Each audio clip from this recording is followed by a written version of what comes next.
ஸ்வாதி, நீ எப்ப வந்த? என்னம்மா முகம்லாம் ஒரு மாதிரியா இருக்கு? எப்பவும் கலகலப்பா இருப்பியே, என்னாச்சு?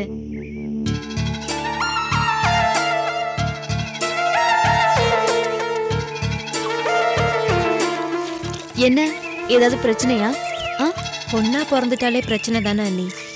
சில பிரச்சனை நமக்கு நாமே ஏற்படுத்திக்கிறது, சில பிரச்சனை மற்றவங்களால நமக்கு வருது.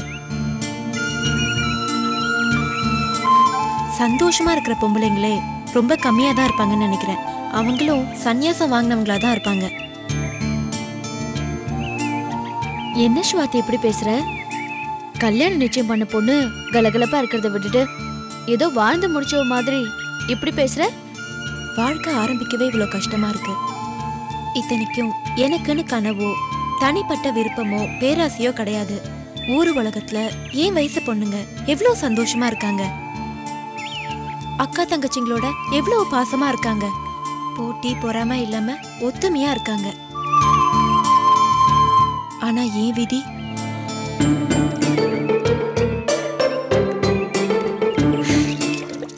என் கூட பிறந்தவளே எனக்கு போட்டியா வரா. எனக்கு எப்படி சொல்றதுனே தெரியல.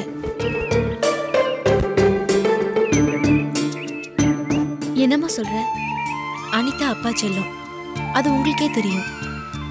என்னை கண்டுக்கவே மாட்டாரு, அவளையும் கண்டிக்க மாட்டாரு. தினேஷ் மாமா விஷயத்துல என்னென்னமோ பிரச்சனைகள். அவர் கூட பர்த்டேக்கு போயிட்டு வந்ததுலேருந்து அவ போக்கே மாறிடுச்சு. தினேஷ் மாமா பத்தி அப்பா கிட்ட கம்ப்ளைண்ட் பண்ணா, அவரும் பேசினாரு. அதனால அத்தை உறவே முறிஞ்சிருச்சு. ஆனா அது உங்களால கூடி வந்துச்சு. சரிம்மா, அதெல்லாம் தான் நல்லபடியா முடிஞ்சிருச்சே, எப்பயும் அதை பத்தி பேசுற? அவசியம் வந்திருக்கண்ணி. அம்மா என்கிட்ட மாப்பிள்ளைய பத்தி பேசினப்போ எனக்கு அர்ஜுன் தான் சொன்னப்போ நான் மறுப்பு எதுவுமே பேசாம சம்மதிச்சேன். ஆனா அர்ஜுன் முரட்டு பையன், எங்கேயோ மாச சம்பளத்துக்கு வேலை செய்யறான். கேலண்டரை பார்த்துட்டு என்னால காலத்தை ஓட்ட முடியாதுன்னு சொன்னவ மனசு இப்ப அவர் பக்கமே திரும்பி இருக்கு. நீ சொல்றது? ஆமா அண்ணி. அப்பாவோட பழைய பார்ட்னர் சீனிவாசனோட பையன் ராஜ் கௌதம் கிட்டேருந்து அனிதாவை அர்ஜுன் மாமா காப்பாத்துனதுலேருந்து அவரை பத்தி தான் பேச்சு நினைப்பு எல்லாமே. அப்பாவோட அர்ஜுன் மாமாவை நான் பார்க்க போனப்போ என்ன ஓவர்டேக் பண்ற மாதிரி அவன் நடந்துக்கிட்ட விதம் எதுவுமே அர்ஜுன் மாமாக்கு பிடிக்கல. இருந்தும் இவ வலிய உபசரிக்கிறா. சாதாரண தொழிலாளியா நினைச்சவர இப்ப தனக்கு தகுதியானவரா நினைக்கிறா. வீடு தேடி வந்த தினேஷ் மாமாவை அவமானப்படுத்தி அமிச்சிட்டா. இதையெல்லாம் பார்க்கும்போது எனக்கு பயமா இருக்கு அண்ணே. ஏன் அண்ணே, எனக்கு நிச்சயம் பண்ண அர்ஜுன அவ சப்போர்ட் பண்றதும் அவளுக்கு நிச்சயம் பண்ண தினேஷ வெறுத்து ஒதுக்குறதும் தான் எனக்கு பயமா இருக்கு. இதுல அவ அப்பா செல்லம் வேற நினைச்சத சாதிப்பா. ஏமா, அவ நினைச்சா போதுமா? அண்ணி, அவளை பத்தி உங்களுக்கு தெரியாது. அவளுக்கு சுயநலம் ஜாஸ்தி. அவ நினைச்சது கிடைக்க அவ என்ன வேணா பண்ணுவா. ஆசைப்பட்டத அடையாம விடமாட்டா. ஆமா அண்ணி, சின்ன வயசுல இருந்தே அப்படி வளர்ந்துட்டா. ஏன் அக்கா தான். இருந்தாலும் தான் பிடிவாதம் ஜெயிக்க அவ எந்த எல்லைக்கும் போவா. இது அபிராமி அக்கா கிட்ட சொன்னா என்ன? அவங்க அனிதா கிட்ட பக்குவமா பேசுவாங்க. என்னமோ அண்ணி, உங்ககிட்ட மனசு விட்டு பேசுற மாதிரி பெரிய அண்ணி கிட்ட பேச முடியல. அம்மா கிட்டயும் இதை பத்தி பேச முடியாது. ஏன்னா அவங்களால எந்த பதிலும் சொல்ல முடியாது. பாவம், அழுவாங்க. என்னால உங்களை தவிர இந்த விஷயத்தை பத்தி வேற யார்கிட்டயும் பேச தோணல. எனக்கு இருக்கிற ஒரே ஆறுதல் நீங்க தான் அண்ணி. அனிதா விஷயத்துல நீங்க தான் ஒரு நல்ல முடிவை ஏற்படுத்தணும்.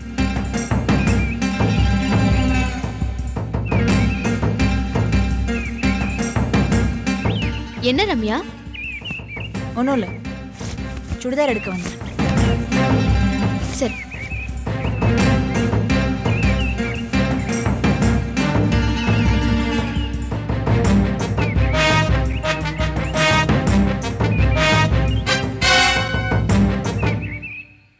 இத பாரு, இப்படி எடுத்தோம் கவுத்தோன்னு யாரும் எதுவும் பண்ணிட முடியாது. நாங்கெல்லாம் இருக்கோம்ல. என்ன எதுவும் பேச விடாம ஒதுக்கி வச்சாலும் உன் சின்ன அண்ணா இருக்காரு, அவருக்கு உன் மேல தனி பாசம் இருக்கு. உனக்கு ஒரு கஷ்டம்னா அவரால் பொறுத்துக்கவே முடியாது. அதையும் தாண்டி அபிராமி அக்கா இருக்காங்க. அவங்க இந்த மாதிரி ஒரு தப்பு நடக்குதுன்னா கண்டிப்பா விட மாட்டாங்க. உன் வாழ்க்கையில எந்த பாதிப்பும் வராத அளவுக்கு உன்னை சந்தோஷமா வாழ வைக்க வேண்டியது எங்க பொறுப்பு. நீ எதுக்கும் கவலைப்படாத.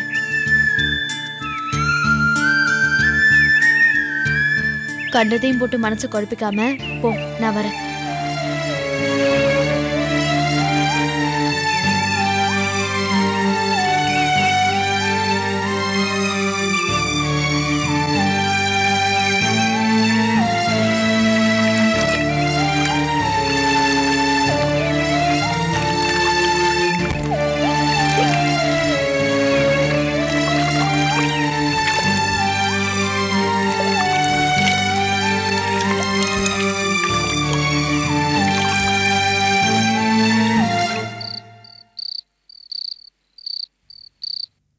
சுவாதி மனசுல உனக்கு இடம் இல்ல. அவ அந்த சாந்தி பக்கம் தான் இருக்கா. அவகிட்ட தான் ரொம்ப அட்டாச்சா மூவ் பண்றா. எப்படி சொல்ற நீ? இந்த வீட்ல எந்த விஷயம் நடந்தாலும் சுவாதி போய் சாந்தி கிட்ட தான் சொல்றா. அர்ஜுன் விஷயம், அனிதா மேட்டர், எல்லா விஷயத்தையுமே அவகிட்ட தான் போய் கன்சல்ட் பண்றா. உன்னை கொஞ்சம் கூட மதிக்கிறது இல்ல. சுவாதி மட்டும் இல்ல, உன் மாமியார், இந்த வீட்டு வேலைக்காரன் எல்லாருமே அவளை ரொம்ப பாசமா பார்க்க ஆரம்பிச்சிருக்காங்க. கொஞ்சம் கொஞ்சமா இந்த குடும்பத்துல இருக்கிறவங்க மனசுல இடம் பிடிக்க ஆரம்பிச்சிருக்கா.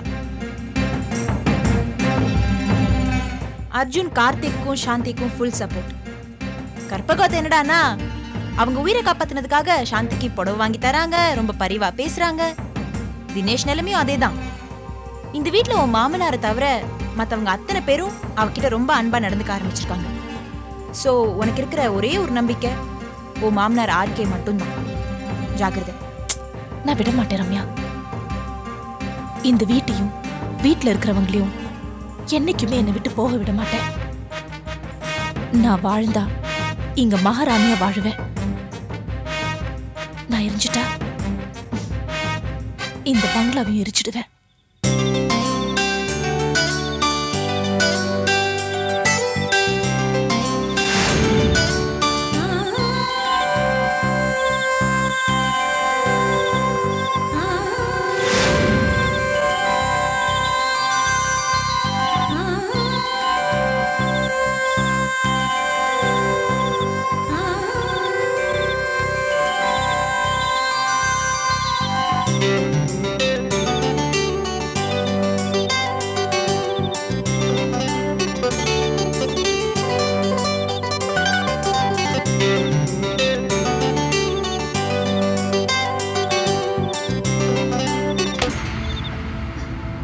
என்னடி இப்படி வந்து நிக்கிற? உன்கிட்ட கொஞ்சம் பேசணும். அதான் வந்துட்டல, சொல்லு. எனக்கு நிச்சயம் பண்ண மாப்பிள்ளைய நீ கல்யாணம் பண்ணிக்கணும்னு நினைக்கிறியே, இது தப்பு இல்ல? தப்பு இல்ல, நிச்சயம் தானே ஆயிருக்கு. ரம்யா, என்னக்கா? இன்னும் அவரை உனக்கு கட்டி வைக்கல. அவரு உனக்கு புருஷன் ஆனதுக்கு அப்புறம் எனக்கு பிடிச்சிருக்கான்னு சொன்னாதான் தப்பு. உனக்கு தினேஷை பிடிக்கலன்னா அப்பா கிட்ட வேற மாப்பிள்ளை பார்க்க சொல்லு. அதுக்காக நீ அர்ஜுன் மாமா மேல ஆசைப்படுறது எந்த விதத்துல நியாயம்? இத பார் சுவாதி, நியாயம் தர்மம்னு நீ பேசுறதே எனக்கு அதிசயமா இருக்கு. அர்ஜுன் எனக்கு முறை பையன் தானே. என்னமோ நீ காதலிச்சவன் மேல நான் ஆசைப்படுற மாதிரி பேசுற. நீ நினைச்சத சாதிக்கணும்னு ஆசைப்படுற, அடுத்தவங்க மனசை புரிஞ்சுக்க மாட்டேங்கிற. எனக்கு ஏன் வாழ்க்கை தான் முக்கியம், உனக்காக ஏன் என்னத்தை நான் மாத்திக்க முடியாது? அடுத்தவ மாப்பிள்ளையே மாத்தி கேட்டவ தானே நீ. உனக்கு எங்க அதெல்லாம் புரிய போகுது? திரும்ப திரும்ப அதையே பேசிட்டு இருக்காத. எனக்கு அர்ஜுன் தான் வேணும், நான் அவரை தான் கல்யாணம் பண்ணிப்பேன். அதுக்கு நான் சம்மதிக்கணுமே. ஓ சம்மதம் எனக்கு தேவையில்ல, அர்ஜுன் சம்மதம் தான் எனக்கு தேவை. அது நடக்காதுடி. என்ன பண்ணுவ? நடக்கிற வரைக்கும் போராடுவேன். முடியலனா கல்யாணமே வேண்டாம், கடைசி வரைக்கும் இப்படியே இருந்துட்டு போறேன். என்ன பயமுறுத்துறியா? நீ சொல்றதுக்கெல்லாம் அப்பா வேணா தலையாட்டலாம், நான் அர்ஜுனை விட்டு கொடுக்க மாட்டேன். என்னமோ புருஷனை விட்டு கொடுக்க மாட்டேங்கிற மாதிரி பேசிட்டு இருக்க. நிச்சயம் ஆயிட்டாலே பாதி புருஷன் தாண்டி. உனக்கு எங்க அதெல்லாம் புரிய போகுது? உன் பிடிவாதம் தானே உனக்கு முக்கியம். தெரிஞ்சுக்கிட்டல, போடி.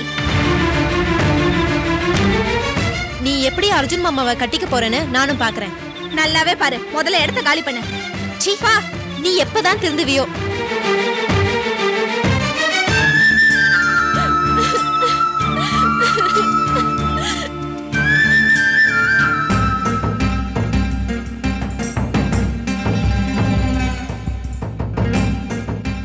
என்னமோ புரியல மாட்டேன் எலி மாதிரி வீச்சு வீச்சுன்னு கத்துன.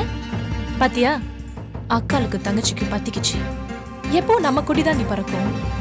அந்த அனிதா நம்ம பக்கம் இருக்கிற வரைக்கும் நம்மளை யாரும் அசைக்க முடியாது. வா.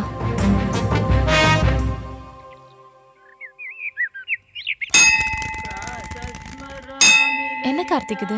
நம்ம வீட்ல பேச முடியாத விஷயம் என்னன்னு சொல்லு. அப்பா வீட்டில் இருப்பாரு, அதனால மனசு விட்டு பேச முடியாது. அனி, வீட்டில் பிரச்சனை எல்லாம் பெருசாயிட்டே இருக்கு. அப்பா கிட்ட பேசுறதுக்கு உங்களால் மட்டும்தான் முடியும். என்ன எல்லாரும் சேர்ந்து ஏன் தலையில பாரத்தை ஏத்து பாக்குறீங்களா? எவ்வளவு பெரிய பிரச்சனையா இருந்தாலும் நீங்க சுலபமா சமாளிச்சிருவீங்க. அதனாலதான் உங்ககிட்ட சொல்ல சொன்னேன். ஓ, இதெல்லாம் உன் வேலை தானா? நம்ம குடும்பம் நல்லா இருக்க நான் எந்த தியாகம் செய்யறதுக்கும் ரெடியா இருக்கேன். நீங்க நினைக்கிற மாதிரி பிரச்சனை இல்ல, இது புது பிரச்சனை. எந்த வீட்லயும் வராத பிரச்சனை. என்கிட்ட ஸ்வாதி சொன்னா அதை தீர்த்து வைக்கிற புத்திசாலித்தனம், பக்குவம் எல்லாமே உங்களுக்கு தான் இருக்கு. ஸ்வாதிக்கு பிரச்சனையா? அதுவும் அனிதாவால தான். ஆமாக்கா, தினேஷ் அனிதாவுக்கு சுத்தமா பிடிக்கல. அது அவளோட விருப்பம். அவளுக்கு உரிமையும் இருக்கு. ஆனா அவ இப்ப யார ஆசைப்படுறா தெரியுமா? யார? அர்ஜுன. அடக்கறவுளே, இது என்ன ஆசை? இது எப்படி ஆச்சு? அனிதாவை அந்த சீனிவாச மகன் கலாட்டா பண்ணப்ப அர்ஜுன் வந்து காப்பாத்திருக்கான். அன்னில இருந்து அவன் நினைப்பாவே இருக்கா. அப்படியா? தினேஷ வேணான்னு சொல்லலாம், ஆனா அர்ஜுன் எப்படி வேணும்னு அவளால கேட்க முடியும்? அர்ஜுனுக்கும் சுவாதிக்கும் நிச்சயமாகி லக்ன பத்திரிகையிலையும் கையெழுத்தெல்லாம் போட்டாச்சு. இதனால சுவாதியோட வாழ்க்கை தானே பாதிக்கப்படும். நிச்சயதார்த்தங்கிறது பாதி கல்யாணம் மாதிரி. அப்படி இருக்கும்போது அனிதா எப்படி அர்ஜுனை விரும்புறேன்னு சொல்றான்னு எனக்கு புரியல. நீ இப்ப என்ன செய்யலாம்? எங்களால் அப்பா கிட்ட பேச முடியாது. ராத்திரி அப்பா கிட்ட அனிதா பேசியிருக்கா. இந்த விஷயத்துல நீங்க தலையிட்டாதான் ஒரு நல்ல முடிவு வரும். நீ யாருக்கும் சிக்கல் இல்லாம இந்த பிரச்சனையை நல்லபடியா தீர்க்கணும். அப்படி இல்லைன்னா குடும்பத்துக்குள்ள ஒருத்தர் அடிச்சுக்கிட்டு ரசபாசமாயிடும். இதுல எங்க பயம் என்னன்னா, வீட்டுல எந்த பிரச்சனை வந்தாலும் அது அங்க சுத்தி இங்க சுத்தி எங்க 2 பேர் மேலதான் பழி வந்துடும். ஆமாமா, ஏற்கனவே உங்க பேர்ல மாமா கேட்கப்பட்ட கோவம் இதுவும் சேர்ந்துருச்சுன்னா அவ்வளவுதான். கண்டிப்பா நான் இந்த விஷயத்துல தலையிடுறேன். சுமூகமா பேசி எல்லாத்தையும் முடிக்க பாக்குறேன். அதுக்கப்புறம் கடவுள் இருக்காரு.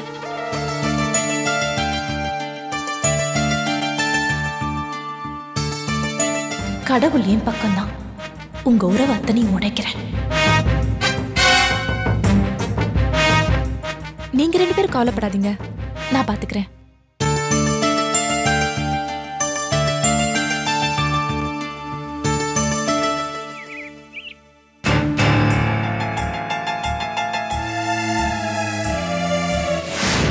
நான் என்னமா ஒண்ணு நரகத்துக்கு அனுப்புறேன்? அந்த தினேஷை விட நரகமே மேல்.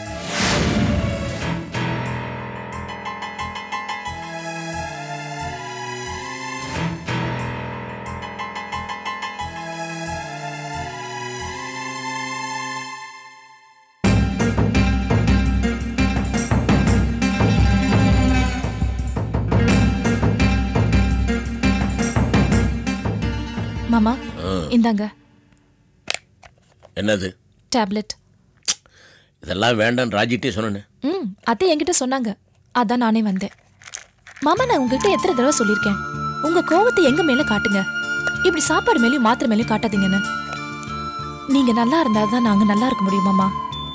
குடும்பத்துல பெரியவங்கன்னா இப்படி சில தியாகங்கள் செஞ்சுதான் ஆகணும். உங்களுக்கு உண்மையிலேயே என் மேல பாசம் இருந்ததுன்னா முதல்ல இந்த மாத்திரையை சாப்பிடுங்க. இந்தாங்க. நீ என் மருமகளா தாயாரா புரியலையம்மா. இப்போதைக்கு நான் மருந்து கொடுக்குற நர்ஸ். புடிங்க. கொண்ட கொண்ட.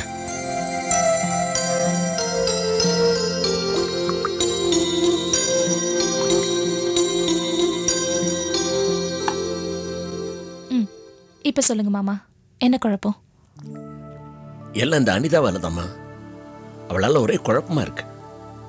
என்ன பண்றதுன்னு தெரியல. மாமா, எனக்கு எல்லாமே தெரியும். நான் சொல்ல போறது உங்களுக்கு ஆச்சரியமா இருக்கலாம். அனிதா மேல நம்ம கோவப்பட முடியாது. காரணம், அவளுக்கு தினேஷ் மேல ஒரு வெறுப்பு வந்துருச்சு. அதை பத்தி நம்ம எந்த கேள்வியும் கேட்க முடியாது. நீங்க என்னதான் தினேஷ் திருந்திட்டா இனிமே அந்த மாதிரி தப்பெல்லாம் பண்ண மாட்டான்னு சொன்னாலும் அதுக்கு அவ ஒத்துழைக்கணுமே. ஏன்னா வாழ போறது அவ. என்ன சொல்லியும் நம்ம கட்டாயப்படுத்த முடியாது. அவ மனசுக்கு பிடிக்காத மாப்பிள்ளை ஏத்துக்கிட்டு வாழ சொல்றது நம்மள மாதிரி கௌரவமான படிச்ச குடும்பத்துக்கு அழகில்ல மாமா. நீ எப்படி பேசுற? ஆமா மாமா, ஒரு பொண்ணா இருந்து அனிதா மனசை புரிஞ்சுக்கிட்டு பேசுறேன். அவளுக்கா வக்காலத்து வாங்குறியா? வாங்கிதானே ஆகணும்.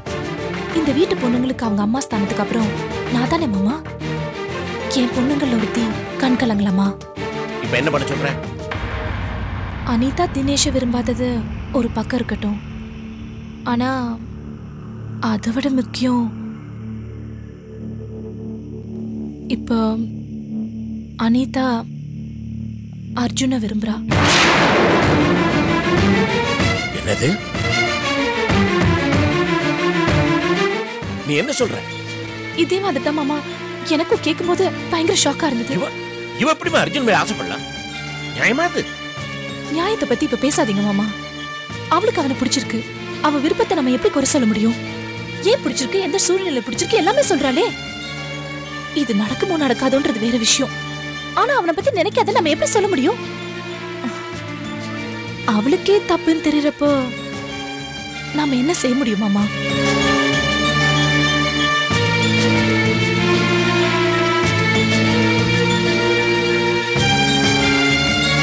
என்ன மாமா யோசிக்கிறீங்க? இந்த கார்த்திக் பைய பண்ண அசிங்கத்தினால ஊர்ல எந்த பெரிய மனுஷன் என்னோட சம்பந்தம் வச்சுக்க மாட்டேங்கிறான். நீ சொன்னதுக்காக நான் இறங்கி வந்து வீட்டுக்குள்ளேயே சம்பந்தம் பண்ணிக்கிட்டேன். அங்கேயும் இந்த பொண்ணு பூந்து இப்படி குளறுபடி பண்ணா நான் என்னதாமா பண்ணுவேன்? அடிக்கடி நான் கோவப்படுறேன், எக்ஸைட் ஆறேன்னு சொல்றீங்களே. இந்த மாதிரி அடுக்கடுக்கா சங்கடங்கள் வந்துட்டு தான் எவனா நார்மலா இருக்க முடியும்? என்ன கொஞ்சம் தனியா விடுமா?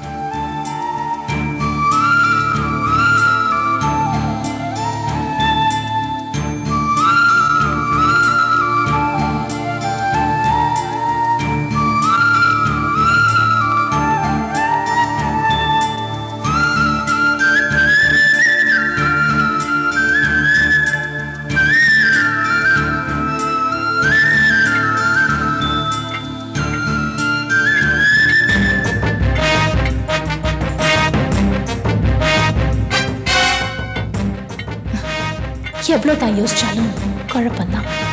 என் தம்பி மாப்பிள்ளை ஆற வரைக்கும் உங்களை நிம்மதியா இருக்க விட மாட்டேன்.